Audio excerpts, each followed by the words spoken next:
Hey there y'all, welcome back to Homemade Collectibles channel, and this is a video review about the Godzilla -1 film that came out this month. And all I gotta say is that this movie is really good. It's a movie I wasn't expecting myself to be as good as with the trailers and the, merchandise and all that. This movie is what we should have got for the sequel for the Godzilla 2014 film. It's a movie that takes itself seriously, it's grounded in reality, it's got great effects, it's got a great Godzilla design, it's got a, it's what we should have gotten as the sequel to Godzilla 2014. And yeah, this movie's doing really well because it has a really good story. It's got a good cast of characters, like characters that are believable and real, and it's something that I wasn't expecting because a lot of, especially Hollywood, is just making a bunch of garbage movies that have just characters that are not grounded in reality, don't have good story, oversaturated with CGI. But this movie takes itself seriously and treats its characters well and does Godzilla right, unlike what the MonsterVerse is doing, in my opinion. The Godzilla in this movie has a really good purpose in terror, stress, tension, like the presence. You feel the presence of Godzilla in this movie before he actually shows up. Everyone's all worried about it, Godzilla, and the destruction that he causes. He causes destruction for no reason to the characters and the whole Japan as a whole. Godzilla shows up in this movie out of nowhere. Spoiler alert, we see Godzilla before he gets nuked, and it's pretty scary. It's a lot like a T-Rex with giant spikes, a massive T-Rex. It was a homage to the Godzillasaurus from Godzilla vs.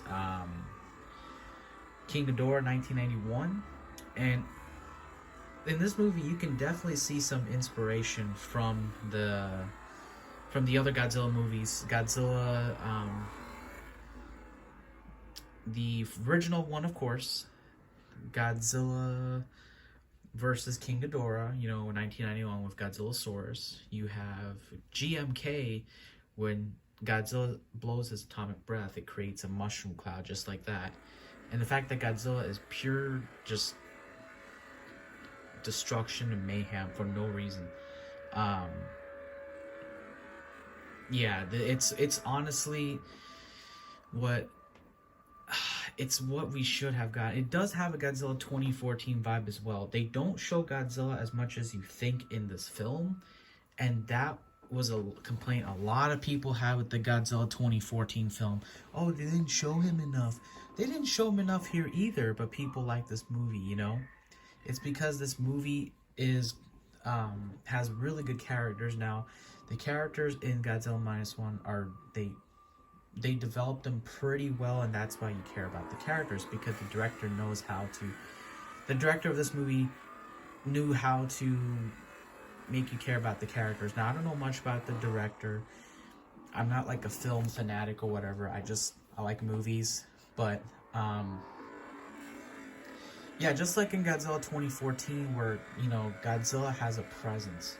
Before Godzilla, shows up in Hawaii, you see the carnage that he unintentionally causes, because Godzilla's not evil in Godzilla 2014, but still, there is a presence, realism, and the atomic breath wasn't overused. That's the one thing I loved about Godzilla 2014, was they didn't overuse that atomic breath. There was a build-up to it. One of my favorite movie scenes of all time is Godzilla's atomic breath reveal in 2014. And then in 2019, they just oversaturated, they overkilled it with the atomic breath, to the fact that I got sick of seeing Godzilla's atomic breath, because they just did it way too much. Just like how they overused the CGI and the blue effect, and then they changed Godzilla design in King of the Monster. It was terrible. I never liked that change. The spines, the foot, it was disgusting and a disgrace to the original Godzilla 2014 film. Now, what it has to do with this is that this does the same thing with Godzilla 2014. They show Godzilla sparingly, but they did it well.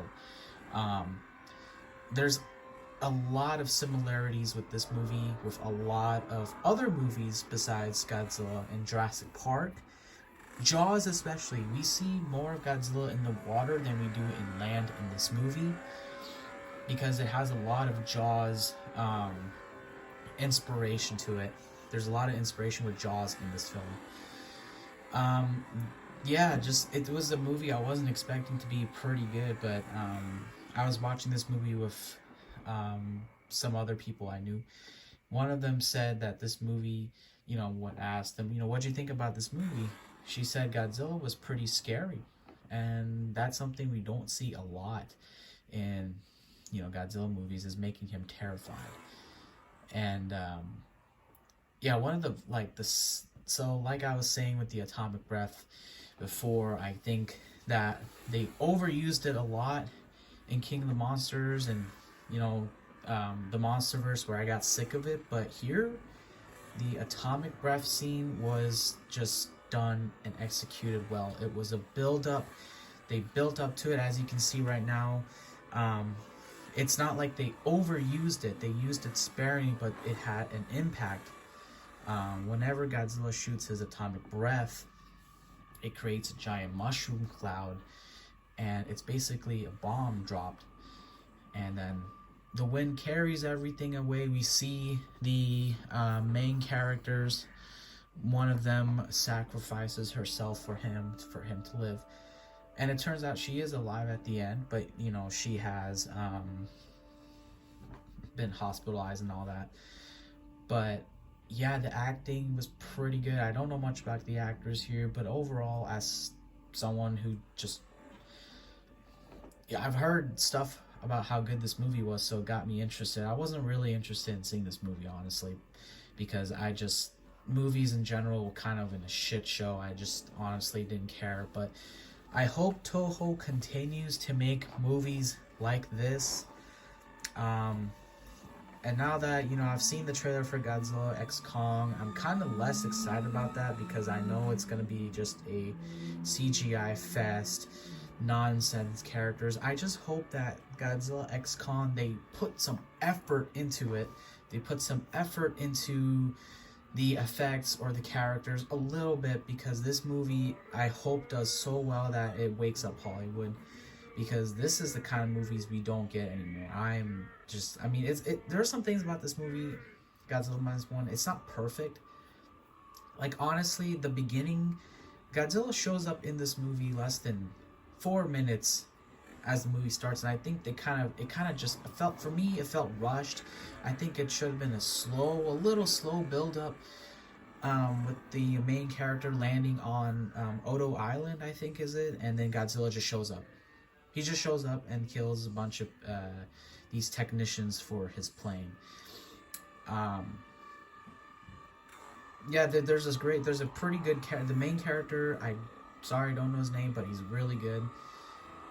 His character's really good.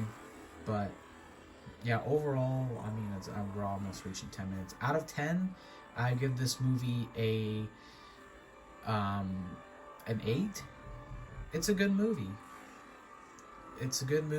And it just came out of nowhere. And this and Shin, this does have a comparison with Shin, but I like this movie way better than Shin Godzilla. I did not like Shin Godzilla. I hated the evolving Godzilla shit, and then he has things coming out of his tail at the end. The Godzilla in that design is great, but overall I did not like it at all. But this, see, if you put Godzilla 1998 and put it in this movie, people would eat that design up. They would want an SH Monster Arts, a Bandai Movie Monster Series. It's not about how good or bad the design is. It's how you use that design. If you use that design right, like Godzilla -1, Godzilla 2014, then people like the movie and the design. But if you use that design pretty bad, people won't like it. But overall, you know, I hope that's my opinion. Please like, share, comment, and subscribe. Check out my merch in the link below. Let me know what you think about this movie and your favorite scene and all that jazz. Thanks for watching. Have a good one.